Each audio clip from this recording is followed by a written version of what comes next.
My dear good listeners, आप सभी को नमस्कार, राधे राधे।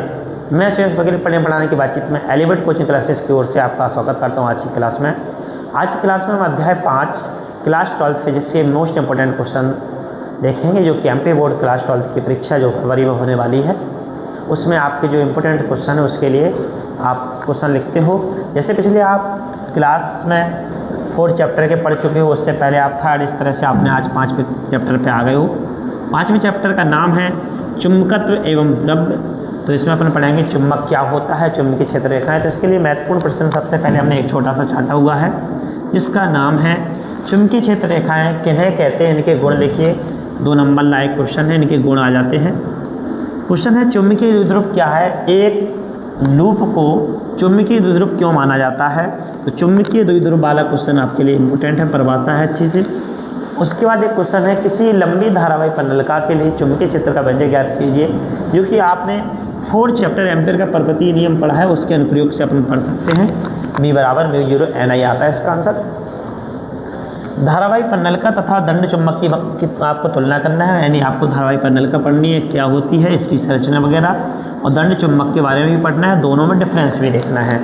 उसके बाद आपको यहाँ इससे रिलेटेड ही क्वेश्चन होता है कि धारावाही पन्नलिका दंड चुंबक की भांति व्यवहार करती है, इस चीज़ को भी स्पष्ट कीजिए या स्पष्ट करती है, इस चीज़ को आपको देखना है। तो धारावाही पन्नलिका के लिए आपको ये वाला क्वेश्चन भी पढ़ना है।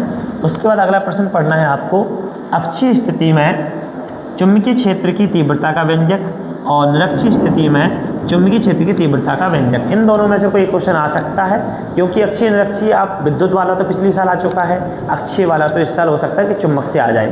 ठीक है। उसके बाद आपका एक क्वेश्चन है अनुचुंबकीय प्रतिचुंबकीय लोह चुंबकीय पदार्थों में चुंबकीय गुणों की तुलना कीजिए, यानी कि आपको गुण वगैरह पढ़ना है, जो OT वगैरह पॉइंट बन सकता है यहाँ से। फिर एक छोटी छोटी सी परिभाषा है कि चुंबकत्व किसे कहते हैं, चुंबकत्व किसे कहते हैं, चुंबकीकरण क्या है और चुंबकीय तीव्रता क्या है, इसकी परिभाषाओं को आपको देखना है। तो इन छोटी छोटी सी परिभाषा पढ़ना है।